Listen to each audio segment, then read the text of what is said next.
Hello everyone, welcome back to my YouTube channel. दोस्तों, उम्मीद करते हैं आप सभी बहुत अच्छे होंगे और अपनी पढ़ाई में व्यस्त होंगे। तो आज के इस वीडियो में हम लोग सहायक शिक्षक भर्ती परीक्षा 2019 के क्वेश्चंस करने वाले हैं। तो PYQ कितने इंपॉर्टेंट होते हैं ये आप लोगों को बताने की जरूरत नहीं है। तो चलिए शुरुआत करते हैं। और मैं इस वीडियो में ऑप्शंस नहीं पढ़ूंगी, डायरेक्ट आंसर ही बताऊंगी क्योंकि क्वेश्चन बहुत सारे हैं। तो चलिए शुरुआत करते हैं। पहला है शारीरिक विकास का क्षेत्र है। शारीरिक विकास का क्षेत्र कौन सा है? वो स्नायु मंडल है। ऑप्शन ए सही आंसर है। सेकंड क्वेश्चन है, प्रथम मनोविज्ञान प्रयोगशाला की स्थापना किसने की थी? तो वुंड या वुंच, कई जगह वुंच भी लिखा हुआ आता है।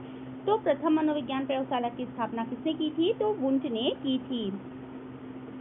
NCF 2005 के अनुसार त्रुटियां महत्वपूर्ण है क्योंकि, तो ऑप्शन सी सही आंसर हो जाएगा। बालक की विचार प्रणाली के अंतर्दृष्टि प्रदान करती है और समाधान प्राप्त करने में सहायक होती है।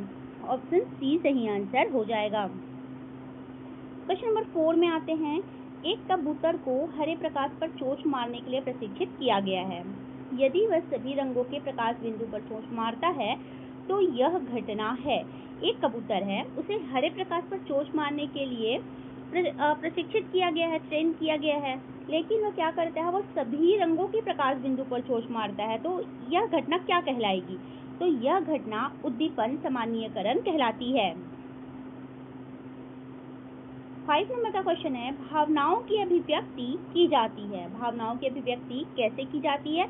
भाषा के द्वारा बोलकर भी की जाती है, हाव भाव से की जाती है, चेहरे की भाव अभिव्यक्ति से की जाती है और इनमें से सभी।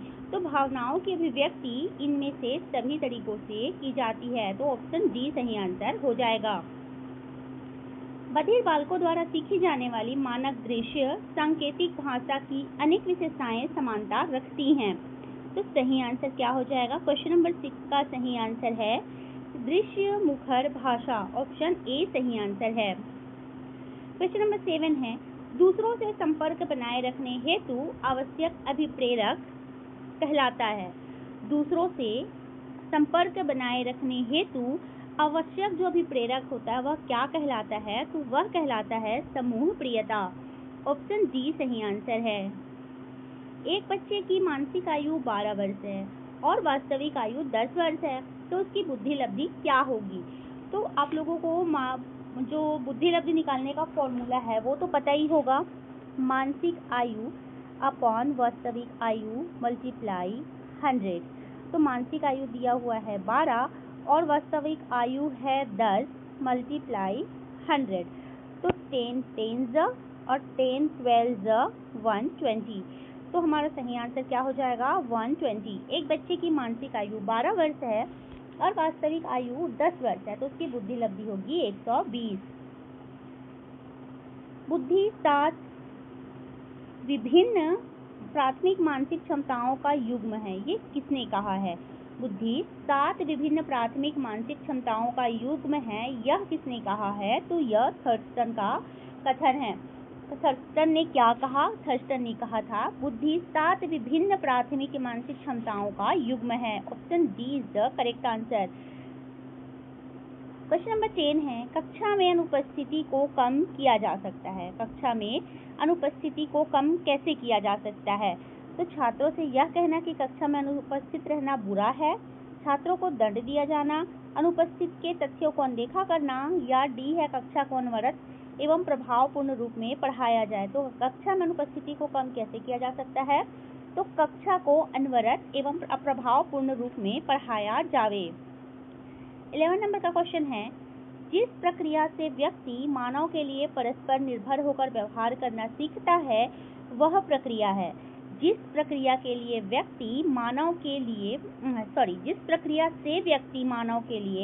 परस्पर निर्भर होकर व्यवहार करना सीखता है वह प्रक्रिया है समाजीकरण। ऑप्शन ए सही आंसर हो जाएगा।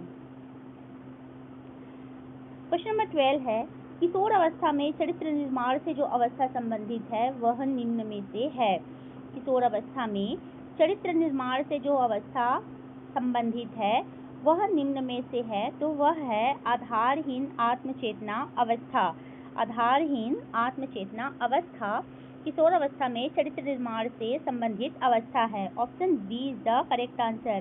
क्वेश्चन नंबर 13 है शैक्षिक समरूपता है। शैक्षिक समरूपता क्या है? क्या मौलिक अधिकार है, प्रथागत अधिकार है, कानूनी अधिकार है या नीति निर्देशक सिद्धांत है? तो ये क्वेश्चन व्यापम द्वारा विलोपित कर दिया गया था।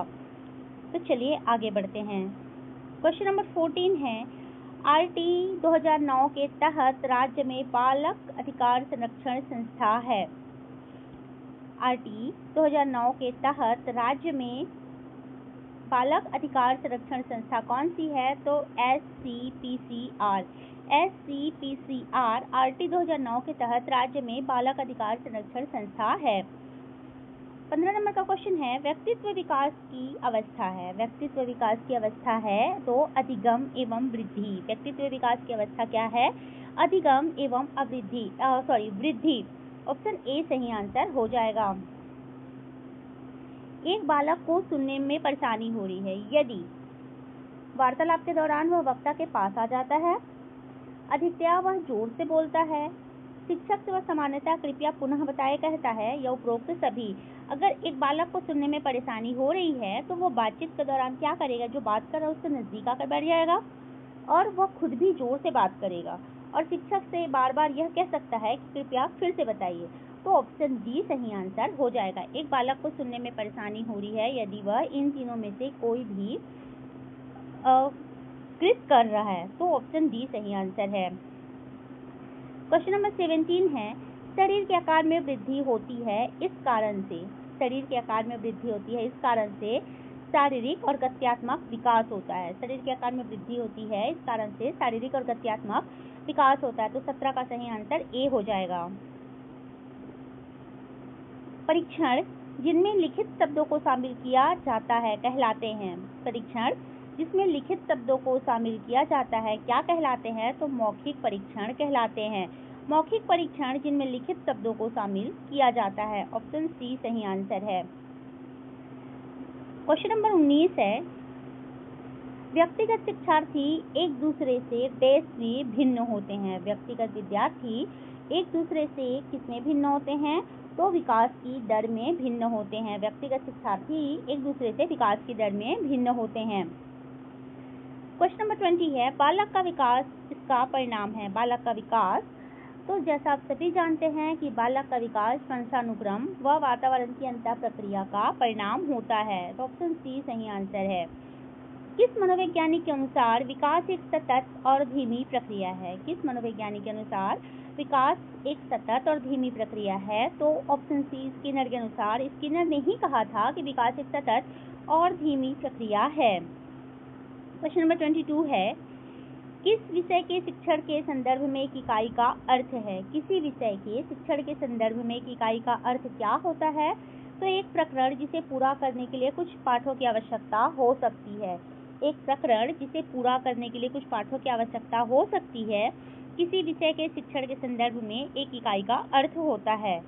बाल्यावस्था होती है। क्वेश्चन नंबर 23 है बाल्यावस्था होती है तो 5 वर्ष तक होती है, 12 वर्ष तक होती है, 21 वर्ष तक होती है या कोई नहीं? तो बाल्यावस्था 12 वर्ष तक की अवधि को कहा जाता है। क्वेश्चन नंबर 24 में आते हैं किसी व्यक्ति को आधिकारिक रूप से मानसिक मंदित कहा जाएगा यदि उसकी बुद्धि लब्धि कम है। तो बुद्धि लब्धि कितने होने पर किसी व्यक्ति को मानसिक मंद कहा जाता है? मानसिक मंदित व्यक्ति की श्रेणी में रखा जाता है। तो किसी व्यक्ति को आधिकारिक रूप से मानसिक मंदता की श्रेणी में तब रखा जाएगा जब उसकी बुद्धि लब्धि 70 से कम होगी। ऑप्शन बी सही आंसर है। तनाव और क्रोध की अवस्था है। क्वेश्चन नंबर 25 है तनाव और क्रोध की अवस्था कौन सी अवस्था को कहा जाता है? तो किशोरावस्था को तनाव और क्रोध की अवस्था कहा जाता है। परिपक्वता का संबंध है। परिपक्वता का संबंध किससे है? तो परिपक्वता का संबंध विकास से होता है। ऑप्शन ए सही आंसर है। आरंभिक के माफी चाहती हूँ अधिगम के 3 प्रारंभिक नियम अभ्यास का नियम, प्रभाव का नियम और तत्परता का नियम। तो ये तीनों नियम किसने दिए हैं? अधिगम के जो 3 प्रारंभिक नियम हैं अभ्यास का नियम, प्रभाव का नियम और तत्परता का नियम, ये तीनों नियम किसने दिए हैं? तो एडवर्ड थॉर्नडाइक ने दिए हैं। अभ्यास का नियम, प्रभाव का नियम और तत्परता का नियम या एडवर्ड थॉर्नडाइक का नियम है। लॉरेंस कोहलबर्ग विकास के क्षेत्र में शोध के लिए जाने जाते हैं। तो लॉरेंस कोहलबर्ग विकास के किस क्षेत्र में शोध के लिए जाने जाते हैं? तो नैतिक विकास के क्षेत्र में शोध के लिए जाने जाते हैं। ऑप्शन डी जो है वो हमारा सही आंसर है। क्वेश्चन नंबर 29 है, किशोरों का संवेग के नियंत्रण का सबसे अच्छा उपाय कौन सा है? किशोरों का संवेग के नियंत्रण का सबसे अच्छा उपाय कौन सा है? तो कौन सा होगा? तो ऑप्शन सी शोधन हो जाएगा। क्वेश्चन नंबर 30 है, एक बुद्धि परीक्षण जो आपके भविष्य में कार्य करने की प्रकृति की भविष्यवाणी करता है, क्या कहलाता है? एक बुद्धि परीक्षण जो आपके भविष्य में कार्य करने की प्रकृति की भविष्यवाणी करता है, वह क्या कहलाता है? तो वह कहलाता है अभियोग्यता परीक्षण। एक बुद्धि परीक्षण जो आपके भविष्य में कार्य करने की प्रकृति की भविष्यवाणी करता है। आज वो आपका बुद्धि परीक्षण करेगा और आपको ये बताएगा कि भविष्य में आपकी प्रकृति कार्य करने की प्रकृति कैसी होगी, उसकी भविष्यवाणी करता है। तो उसको क्या कहा जाता है? तो उसे कहा जाता है अभियोग्यता परीक्षण। ये जीडीपी के 30 क्वेश्चन थे जो 2019 में पूछे गए थे। आइए आगे बढ़ते हैं और हिंदी के क्वेश्चंस भी देख लेते हैं। 31 नंबर का क्वेश्चन है, निम्नांकित में से संबंधवाचक सर्वनाम शब्द का चयन कीजिए। संबंधवाचक सर्वनाम शब्द, तो सही आंसर हो जाएगा जो। इन चारों ऑप्शन में संबंधवाचक सर्वनाम शब्द है जो। ऑप्शन सी सही आंसर है। 32 नंबर का क्वेश्चन है, नीचे दिए गए शब्दों में परिमाण बोधक विशेषण का प्रयोग किस विकल्प में हुआ है? नीचे दिए गए शब्दों में परिमाण बोधक विशेषण का प्रयोग किस विकल्प में हुआ है? तो ऑप्शन बी सही आंसर है, बहुत दूध में। क्वेश्चन नंबर 33 है, उच्चारण के कालमान के अनुसार हिंदी में स्वरों के कितने भेद हैं? उच्चारण के कालमान के अनुसार हिंदी में स्वरों के कितने भेद हैं? तो 2 भेद हैं। ऑप्शन ए सही आंसर है। 34 नंबर का क्वेश्चन है, घड़ों पानी पड़ना। घड़ों पानी पड़ना मुहावरे का अर्थ क्या है? तो घड़ों पानी पड़ना मुहावरे का अर्थ होता है लज्जित होना। ऑप्शन बी सही आंसर हो जाएगा। 35 नंबर का क्वेश्चन है, नीचे दिए गए संधि शब्दों के आगे संधि विच्छेद दिए गए हैं, इनमें से किस शब्द का संधि विच्छेद सही है?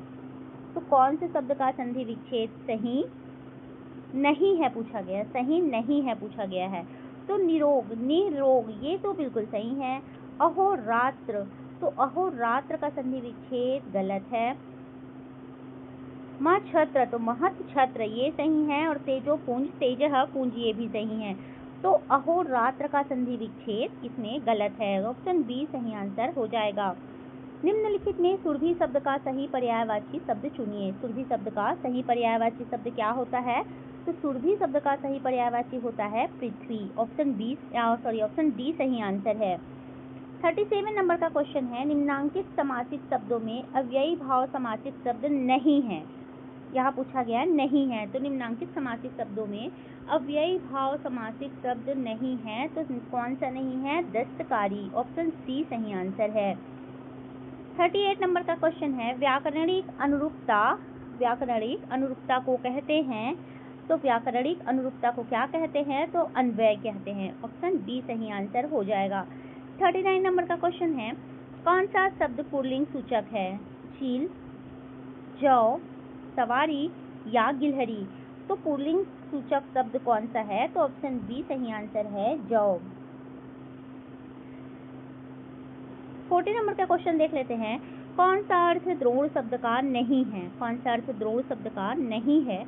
तो द्रोण का शब्द का अर्थ 32 सेर की एक पुरानी माप, ये भी द्रोण शब्द का अर्थ है।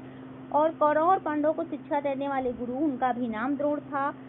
पत्तों का दोना, उनको भी द्रोण कहा जाता है। 2 पर्वतों के बीच की भूमि को द्रोण नहीं कहा जाता है। तो ऑप्शन जो सी है वो सही आंसर हो जाएगा कि द्रोण शब्द का अर्थ नहीं है 2 पर्वतों के बीच की भूमि।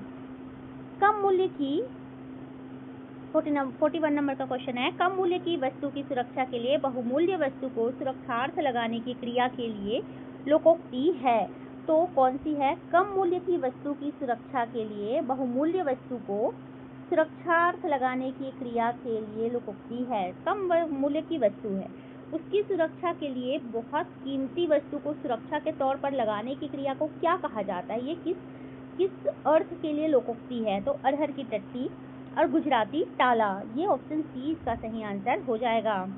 42 नंबर का क्वेश्चन है, वाक्य के उस अंग को जिसके बारे में वाक्य के शेषांश में कुछ कहा गया हो क्या कहते हैं? वाक्य के उस अंग को जिसके बारे में वाक्य के शेषांश में कुछ कहा गया हो क्या कहते हैं? तो उसे उद्देश्य कहते हैं। तो ऑप्शन ए सही आंसर हो जाएगा। निम्नांकित में जातिवाचक संज्ञा शब्द है, तो कौन सा जातिवाचक संज्ञा शब्द है? तो नदी, समझ, प्रयाग या पूरी। तो जातिवाचक संज्ञा शब्द है नदी। ऑप्शन ए सही आंसर हो जाएगा। निम्नांकित में से किस प्रत्यय का प्रयोग एकाक्षरी धातुओं के साथ अधिक होता है? निम्नांकित में से किस प्रत्यय का प्रयोग एकाक्षरी धातुओं के साथ अधिक होता है? तो वया। किस प्रत्यय का प्रयोग एकाक्षरी धातुओं के साथ अधिक होता है? तो वया शब्द का प्रयोग जो है, प्रत्यय का प्रयोग एकाक्षरी धातुओं के साथ अधिक होता है। 45 नंबर का क्वेश्चन है, स्रोत के आधार पर दिवट शब्द किसके अंतर्गत आता है? स्रोत के आधार पर दिवट शब्द किसके अंतर्गत आता है? तो दिवट जो शब्द है वह तत्सम शब्द है। ऑप्शन ए जो हमारा है सही आंसर हो जाएगा। निम्नलिखित में से हिंदी उपसर्ग है, कौन सा शब्द हिंदी का उपसर्ग है? तो औ जो शब्द है वो हिंदी उपसर्ग है। हाथी के दांत खाने के और दिखाने के और, हाथी के दांत खाने के और दिखाने के और वाक्य का प्रकार है। तो ये जो क्वेश्चन है 47 नंबर का क्वेश्चन, ये व्यापम द्वारा विलोपित कर दिया गया था। तो चलिए आगे बढ़ते हैं और अगला है अपठित गद्यांश। अपठित गद्यांश भी बहुत ही हार्ड ही पूछा जाता है, मान के चलिए, चाहे टेट हो या फिर शिक्षक भर्ती हो। तो चलिए इसे भी देख लेते हैं। इस युग के युवक के चित्त को जिस नई विधा ने सबसे अधिक प्रभावित किया है वह है मनोविश्लेषण। मनोविज्ञान और मनोविश्लेषण शास्त्र निसंदेह पठनीय शास्त्र हैं। इन्होंने हमारे मन के भीतर चलती रहने वाली अलक्ष्य धाराओं का ज्ञान कराया है, परंतु यह बात ध्यान में रखनी चाहिए कि सांच मिले तो सांच है, न मिले तो झूठ वाली बात सार्वदेशिक होती है। मनोविश्लेषण शास्त्र मनुष्यों में उद्भासित विचार निधियों का एक अंकीक्षण अंशमान है। जीवन शास्त्र और पदार्थ विज्ञान के क्षेत्र में हमें जो नवीन तथ्य मालूम हुए हैं उनके साथ इस शास्त्र के अनुसंधान का सामंजस्य स्थापित नहीं किया जा सकता। फिर भी इतना तो निश्चित है कि मानव विश्लेषण के आचार्यों के प्रचारित तत्ववाद में से कुछ विचार इन दोनों वायुमंडल में व्याप्त हैं। नवीन साहित्यकार उन्हें अनायास पा जाता है, परंतु इन विचारों को संयमित और नियंत्रित करने वाले प्रतिकूलगामी शास्त्रीय परिणाम उसे इतनी आसानी से नहीं मिलते हैं। इसका परिणाम यह हुआ कि हमारा नवीन साहित्यकार इन विचारों के माया जाल को आसानी से काट नहीं पाता। वह कुछ इस प्रकार सोचता है कि अब चेतन चित्त की शक्तिशाली सत्ता हमारे चेतन चित्त के विचारों और कार्यों को रूप दे रही है। वस्तुतः ऐसा होता नहीं है। हम जो कुछ सोच समझ रहे हैं वह हमारे अनजाने में हमारे अवचेतन चित्त में वर्तमान है। हम सब कुछ सोच समझ कर रहे हैं। इन बातों का अभिमान करने वाला हमारा चेतन चित्त कितना नगण्य है। अदृश्य में वर्तमान हमारी अवमंदित वासनाओं और प्रसुप्त कामनाओं के महासमुद्र में यह दृश्य चेतन चित्त बोतल के कार्क के समान उतर रहा है। अदृश्य महासमुद्र की प्रत्येक तरंग इसे अभिभूत कर जाती है। ये वीडियो को पॉज करके आप लोग एक बार और इसको अच्छे से पढ़ लीजिएगा। चलिए हम लोग क्वेश्चन में आते हैं। 48 नंबर का क्वेश्चन है, हमारे चेतन चित्त के विचारों और कार्यों का हमारे अवचेतन चित्त की शक्तिशाली सत्ता ही रूप देती है। हमारे चेतन चित्त के विचारों और कार्यों को हमारे अवचेतन चित्त की शक्तिशाली सत्ता ही रूप देती है। तो ऑप्शन सी सही आंसर हो जाएगा। क्वेश्चन नंबर 49 है, पठन की क्रिया कहाँ से प्रारंभ होती है? पठन की क्रिया कहाँ से प्रारंभ होती है? तो पठन की क्रिया भाषा में ध्वनियों के गति पूर्वक उच्चारण की योग्यता प्राप्त करने के पश्चात प्रारंभ होती है। तो ऑप्शन डी सही आंसर है। 50वें नंबर का क्वेश्चन है, कौन सी अवस्था बालकों में उत्तरकालीन भाषा विकास की अवस्था नहीं है? तो कौन सी अवस्था बालकों में उत्तरकालीन भाषा विकास की अवस्था नहीं होती है? तो विस्फोचक ध्वनियाँ। ऑप्शन जो बी है सही आंसर है। बच्चा भाषा तभी सीखता है जब वह सक्रिय होता है। बच्चा भाषा तभी सीखता है जब वह सक्रिय होता है। तो ऑप्शन ए सही आंसर हो जाएगा। मूल्यांकन में क्या किया जाता है? मूल्यांकन में क्या किया जाता है? तो बच्चों की सफलता का सही अनुमान लगाने का प्रयत्न किया जाता है। ऑप्शन सी सही आंसर है। अगले क्वेश्चन में आते हैं। भाषा सीखने के प्रकृति रूप में स्वाभाविक क्रम होगा। भाषा सीखने के प्राकृतिक रूप में स्वाभाविक क्रम होगा। तो ऑप्शन ए सुनना, बोलना, पढ़ना और लिखना। आप किसी बालक को देखिएगा, किसी शिशु को देखिएगा, पहले वह सिर्फ सुनता है, उसको बोलना नहीं आता, फिर वह बोलना सीखता है, फिर वह धीरे धीरे पढ़ना सीखता है, अक्षरों को पहचानता है, पढ़ता है, फिर वह लिखना सीखता है। तो भाषा सीखने के प्रकृति रूप में स्वाभाविक जो क्रम होगा वह सुनना, बोलना, पढ़ना और लिखना होगा। ऑप्शन ए सही आंसर है। मूल्यांकन में कितने पक्ष होते हैं? तो मूल्यांकन में कितने पक्ष होते हैं? तो 3 पक्ष होते हैं। तो ऑप्शन डी हमारा सही आंसर है। सीखने के मुख्य नियम हैं। सीखने के मुख्य नियम कौन कौन से हैं? तो तत्परता का नियम, अभ्यास का नियम, प्रभाव का नियम, ये तीनों ही जो नियम है वो सीखने के मुख्य नियम हैं। ऑप्शन डी सही आंसर हो जाएगा। आगे है इंग्लिश का पोर्शन, पार्ट 3 है इंग्लिश का पोर्शन। तो चलिए इसे भी देख लेते हैं। Read the below passage carefully and answer the question 56 to 63। 56 से जो 63 तक का क्वेश्चन है वो इस पैसेज से रिलेटेड है। I was one of many children, a short boy with rather undistinguished look, born to a tall and handsome parents. We lived in our ancestral house, which was built in the middle of the 19th century. It was a very large pucca house made of limestone and bricks on the Mosque Street in Rameswaram. My austere father used to avoid all essential comforts and luxuries. However, all necessities were provided for in terms of food, medicine or clothes. In fact, I would say mine was a very secure childhood, both materially and emotionally. चलिए question में आते हैं। 56 नंबर का question है the house where the narrator lived was. The house where the narrator lived was. तो सही answer हो जाएगा build by his forefather. Build by his forefather. Option C सही आंसर हो जाएगा। The narrator describe himself to B.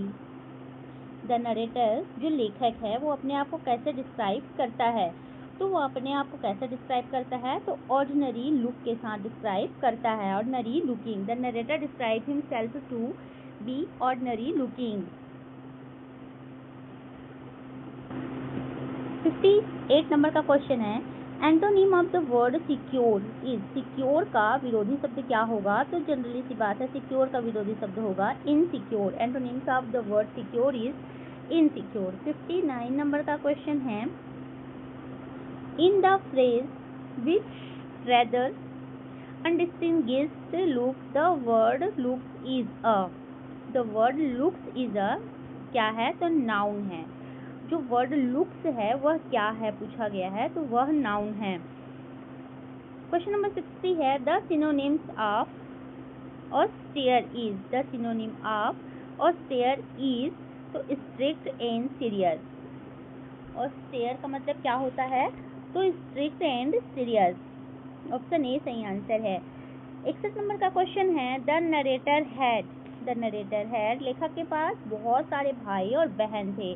जैसे कि उसने कहा I was one of many children. मैं बहुत सारे बच्चों में एक था। तो नरेटर क्या था? नरेटर के पास क्या थे? तो many brothers and sisters. We lived in our ancestral house which was built in the middle of the 19th century. The underlined class is। जो underlined class है वो कौन सा है? तो which was built in the middle of the 19th century। ये कौन सा क्लास है? तो ये रिलेटिव क्लास है। ऑप्शन बी सही आंसर हो जाएगा। 63 नंबर का क्वेश्चन है in his childhood the narrator was given basic required things. Option B सही आंसर हो जाएगा। In his childhood the narrator was given basic required things. Second passage है, read the below passage carefully and answer the question 64 to 70। 64 से 70 तक का question इस passage से related है। The head master entered the class with slightly flushed face and hard, ominous look in his eyes. Swaminathan wished that he had been anywhere but there at the moment. The headmaster surveyed class for a few minutes and asked, "Are you not ashamed of coming and sitting there after what you did yesterday? Just a special honor to them." He read out the name of dozen students or so that had attended the class. After that, he read out the name of those that had kept away and asked them to stand on their desks. Swaminathan was among them and felt humiliated at the annoyance. Then they were lectured. When it was over, they were asked to offer explanation one by one. One said that he had an attack of headache and therefore could not come to school. He was asked to bring a medical certificate. चलिए question देख लेते हैं। 64 number का question है, When the headmaster entered the class, he was very angry. जब headmaster class में enter करते हैं तब वो क्या थे, तब वो बहुत गुस्से में थे। 65 नंबर का क्वेश्चन है, In the phrase with a slightly flushed face, the underlined word means.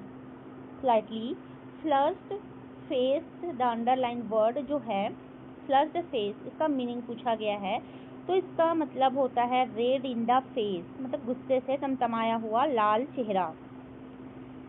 66 number का क्वेश्चन है, in the sentence just a special honour to them he read out the name of dozen student are so that had attended the class. Underline word in word is in, ये past tense है।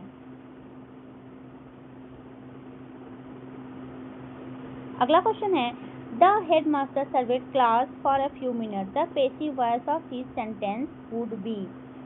तो जब headmaster class में आए तो उन्होंने कुछ मिनटों तक क्लास का सर्वे किया। इसका पैसिव वॉइस बताया गया है हमको, 4 ऑप्शन है, उसमें से हमको पैसिव वॉइस पता करना है। तो the headmaster served class for a few minutes, इसका पैसिव वॉइस हो जाएगा class was served by the headmaster for a few minutes. Class किसके द्वारा सर्वे किया गया, तो हेडमास्टर के द्वारा सर्वे किया गया कुछ मिनटों के लिए। 68 नंबर का क्वेश्चन है, Swaminathan was among the students who had not attended the class the previous day. Swaminathan उतने सारे स्टूडेंट्स में कौन थे, तो वो ऐसे स्टूडेंट थे जिन्होंने पहले दिन क्लास अटेंड नहीं किया था। 69 नंबर का क्वेश्चन है, Swaminathan wanted to be somewhere other than the classroom. Swaminathan wanted to be somewhere other than the classroom. अगला क्वेश्चन है, antonym of the word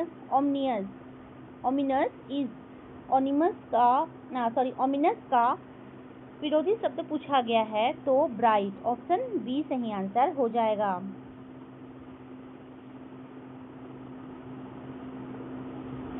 71 question से इंग्लिश पेडागोजी का क्वेश्चन है, तो language is a habit, this means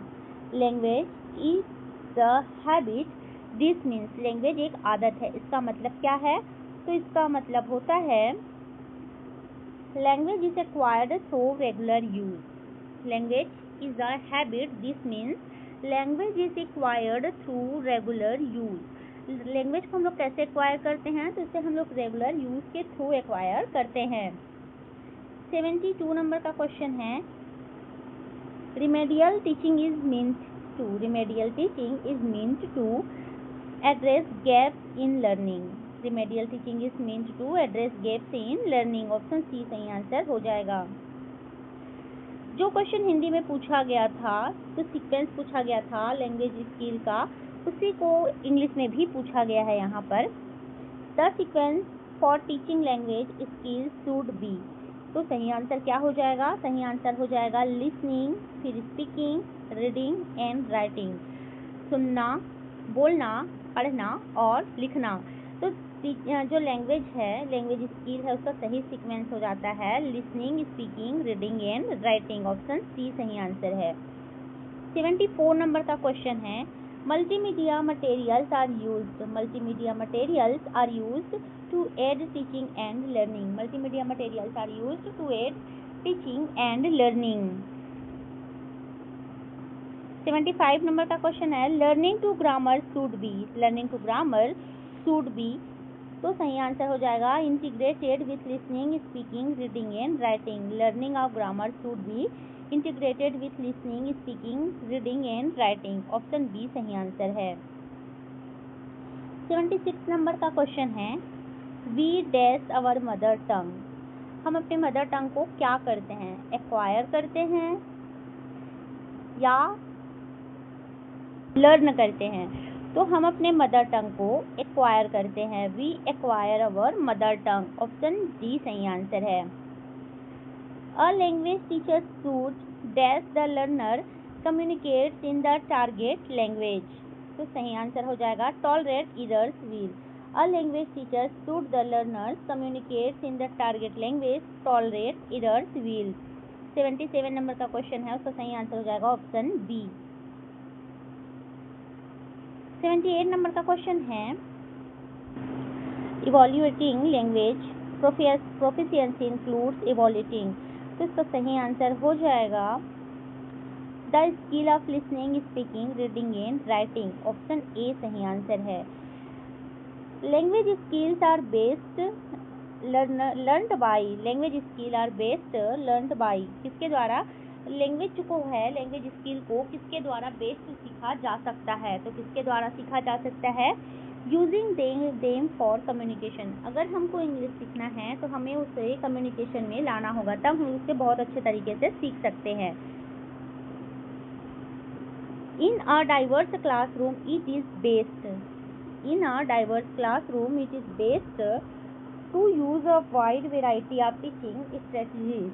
option A सही answer हो जाएगा। Question है, ये मैं सॉल्व तो नहीं कर सकती, मैं डायरेक्ट आपको आंसर ही बता पाऊंगी। क्वेश्चन देख लीजिए किस तरह के क्वेश्चन आते हैं। धैर्य तथा हार्दिक साथ काम करते हुए कार्य को 12 दिन में पूर्ण करते हैं। धैर्य अकेला उस कार्य को 14 दिन में पूर्ण करता है, तो हार्दिक को अकेले कार्य को पूर्ण करने में कितना समय लगेगा? तो सही आंसर है 84 दिन। ऑप्शन बी सही आंसर हो जाएगा। नीचे दिए गए किस कथन की सत्यता की कसौटी की जांच केवल अनुभविक तरीके से की जा सकती है? इन चारों में से कौन सा कथन है जिसकी सत्यता की कसौटी की जांच केवल अनुभव के तरीके से की जा सकती है, यह पूछा गया है। तो पानी 100 सेल्सियस पर उबलता है, ये तो बिल्कुल सही बात है, ये तो करके देखा जा सकता है। और 12 4 से पूर्णतः विभाजित होता है, यह भी करके देखा जा सकता है। 2 विषम संख्याओं का योग हमेशा एक सम संख्या होता है, ये भी करके देखा जा सकता है। जैसे 3 + 3, तो ये हमेशा सम संख्या होगा इसका, तो ये हम लोग करके देख सकते हैं। लेकिन मोरनी सितंबर के आसपास अंडे देती, यह करके देखा नहीं जा सकता, यह केवल अनुभाविक तरीके से ही पता लगाया जा सकता है। तो ऑप्शन बी सही आंसर हो जाएगा। गणितीय संक्रियाओं को सरल, तेज और मशीनी बनाता है। तो गणितीय संक्रियाओं को सरल, तेज और मशीनी क्या बनाता है? तो प्रतीक और एल्गोरिदम गणितीय संक्रियाओं को सरल, तेज और मशीनी बनाता है।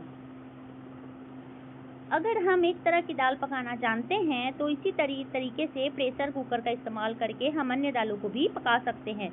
यह प्रक्रिया क्या कहलाती है? तो यह प्रक्रिया व्यापकीकरण कहलाती है। अगर हम एक तरह की दाल पकाना जानते हैं तो इसी तरीके से प्रेशर कुकर का इस्तेमाल करके हम बहुत अन्य दालों को भी पका सकते हैं। तो इस प्रक्रिया को किस नाम से जाना जाता है? तो व्यापकीकरण के नाम से जाना जाता है। 85 नंबर का क्वेश्चन है, राहुल ने 80 रुपए की दर से 10 पुस्तकें, 3 रुपए की दर से 16 पेंसिल तथा 5 रुपए की दर से 15 पेन खरीदा, तो सभी वस्तुओं के लिए औसत कीमत कितना होगा? तो इसका आंसर लिया गया है 22.51 रुपए 51 पैसे, मतलब 22 रुपए 51 पैसे। ऐसी प्रक्रिया जो किसी कथन को सभी स्थितियों में सिद्ध करे कहलाता है। ऐसी प्रक्रिया जो किसी कथन को सभी स्थितियों में सिद्ध करे क्या कहलाता है? तो आगमनिक तर्क कहलाता है। ऑप्शन बी सही आंसर है। वह संख्या जिसे 3:5 वाले दो पदों में प्रत्येक में जोड़ने पर अनुपात 5:7 हो, कौन सा होगा? तो ऑप्शन डी में से कोई नहीं होगा।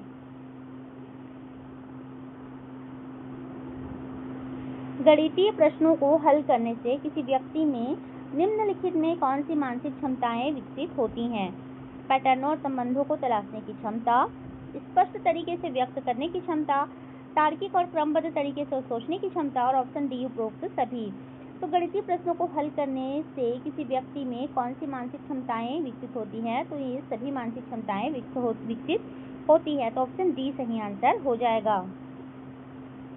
एक समबाहु त्रिभुज की माध्यिका 5√3 मीटर है, तो त्रिभुज का क्षेत्रफल वर्ग मीटर में होगा। तो सही आंसर हो जाएगा 25/3। ऑप्शन सी सही आंसर है। संख्याओं का वह युग्म जो सापेक्षता अभाज्य है, क्या होगा? तो 25 और 72।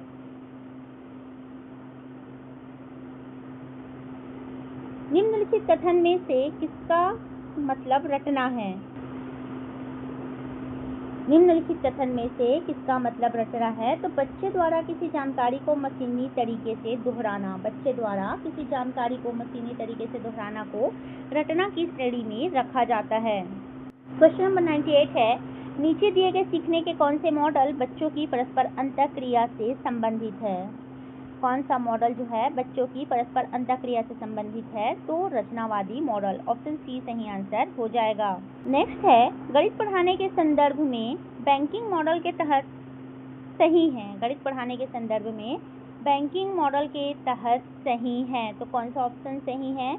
कक्षा में कराए गए सवालों को या उन जैसे सवालों को बार बार हल कराएंगे, ये बैंकिंग मॉडल कहलाता है। कक्षा में कराए गए सवालों को या उन जैसे सवालों को बार बार हल कराना बैंकिंग मॉडल के तहत आता है। अगला है, कब कहेंगे कि बच्चे कुछ अवधारणात्मक ज्ञान ग्रहण कर लिए हैं? कब कहेंगे कि बच्चे कुछ अवधारणात्मक ज्ञान ग्रहण कर लिए हैं? तो सीखे हुए प्रक्रियात्मक ज्ञान को विभिन्न परिस्थितियों में लागू करने पर हम कह सकते हैं कि बच्चे कुछ अवधारणात्मक ज्ञान ग्रहण कर लिए हैं। 102 नंबर का क्वेश्चन है, बच्चों के दिमाग में विचार बनाने की या धारणाओं के बीच नए संबंध बनाने की क्षमता होती है। इस क्षमता को सीखने के कौन से मॉडल में स्थान नहीं दिया गया है? तो बच्चों के दिमाग में विचार बनाने की या अवधारणाओं के बीच एक नए संबंध बनाने की क्षमता होती है। इस क्षमता को सीखने के कौन से मॉडल में स्थान नहीं दिया गया है? तो कौन से मॉडल में स्थान नहीं दिया गया है? तो बैंकिंग और प्रोग्रामिंग मॉडल में स्थान नहीं दिया गया है। 103 नंबर का क्वेश्चन है, गणित में प्रतीकों के विस्तृत प्रयोग के क्या कारण हैं? गणित में प्रतीकों के विस्तृत प्रयोग के क्या कारण हैं? तो गणित को संक्षिप्त करना, गणित को स्पष्ट करना, गणित को एक शक्तिशाली संचार माध्यम बनाना, ये सभी। तो गणित में प्रतीकों के विस्तृत प्रयोग का कारण है ये सभी। ऑप्शन डी सही आंसर है। आकलन के उद्देश्य हैं। आकलन के क्या क्या उद्देश्य हैं? सीखने की प्रक्रिया को मार्गदर्शन देना, सीखने की प्रक्रिया को केंद्रित करना, सीखने की प्रक्रिया को आगे बढ़ाना, या डी उपरोक्त सभी। तो आकलन के उद्देश्य क्या क्या होते हैं? तो उपरोक्त सभी। ये तीनों ही आकलन के उद्देश्य हैं। सीखने की प्रक्रिया को मार्गदर्शन देना, सीखने की प्रक्रिया को केंद्रित करना, सीखने की प्रक्रिया को आगे बढ़ाना। नीचे दिए गए किस अवधारणा का अमूर्तीकरण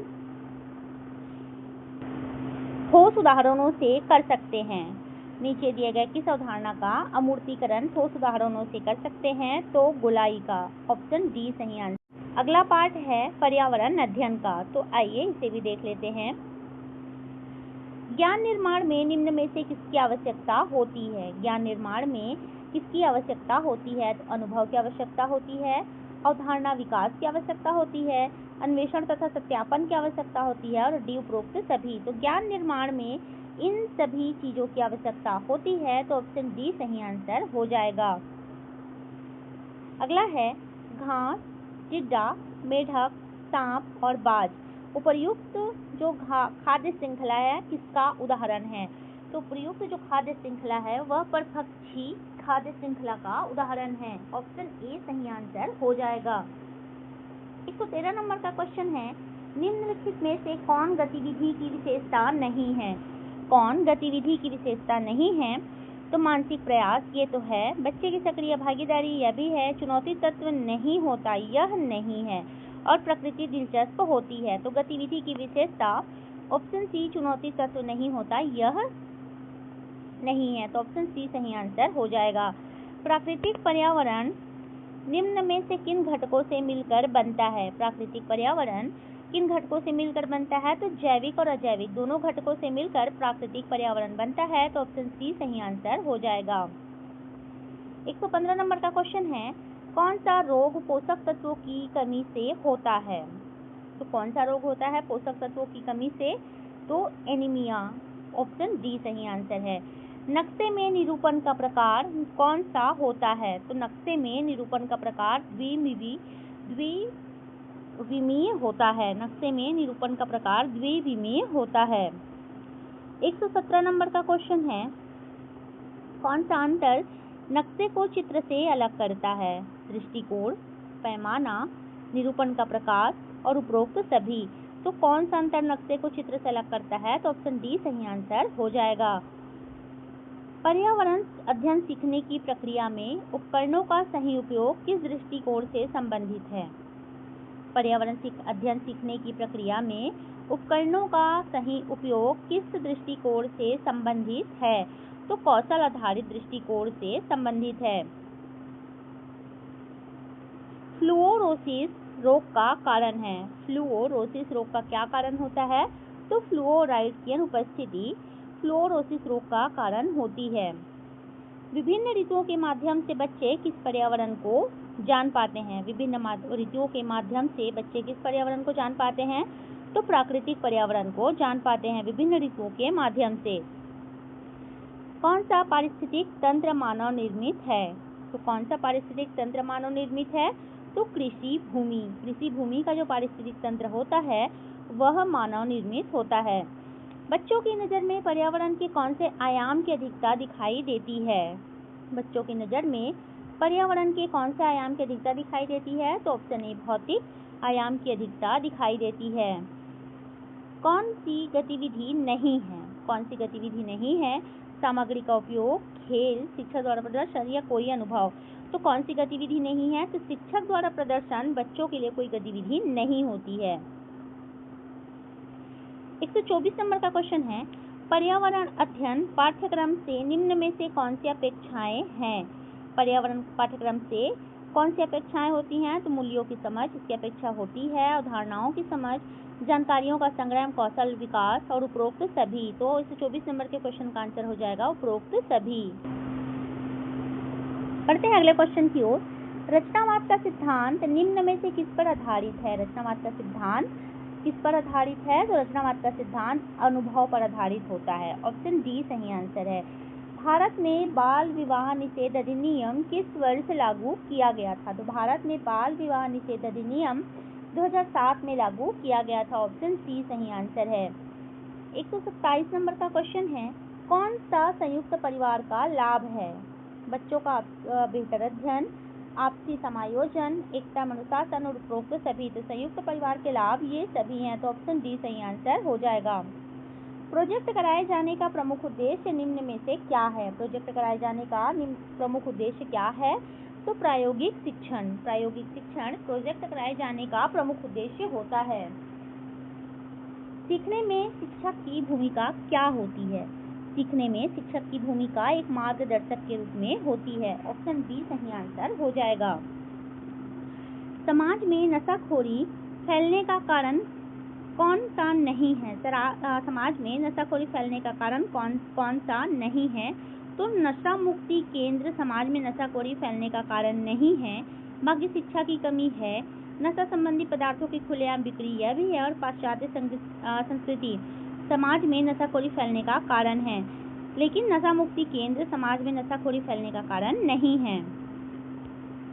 अगला है पार्ट 6, जिसमें कंप्यूटर संबंधी क्वेश्चन पूछे गए थे। किस शॉर्टकट कुंजी का उपयोग एमएस वर्ड में डॉक्यूमेंट सर्च करने के लिए किया जाता है? तो डॉक्यूमेंट सर्च करने के लिए किस शॉर्टकट कुंजी का उपयोग किया जाता है? तो कंट्रोल F। ऑप्शन डी सही आंसर है। कौन सा कंप्यूटर का उदाहरण है? डेस्कटॉप, और लैपटॉप, ये दोनों ही कंप्यूटर के उदाहरण हैं, तो ऑप्शन सी सही आंसर हो जाएगा। निम्नलिखित में से कौन एक सर्च इंजन नहीं है? कौन सा सर्च इंजन नहीं है? तो गूगल, बिंग, याहू, ये तीनों ही सर्च इंजन हैं, लेकिन स्टैक ओवरफ्लो ये सर्च इंजन नहीं है। स्टॉक ओवरफ्लो ये सर्च इंजन नहीं है, तो ऑप्शन डी सही आंसर हो जाएगा। वायरस का पूर्ण रूप क्या है? वायरस का पूर्ण रूप क्या होता है? तो vital information resources under set. 135 number का क्वेश्चन है, कोई निम्नलिखित में से कोई एक वेबसाइट छत्तीसगढ़ सरकार से संबंधित नहीं है। कौन सी एक वेबसाइट है जो छत्तीसगढ़ सरकार से संबंधित नहीं है?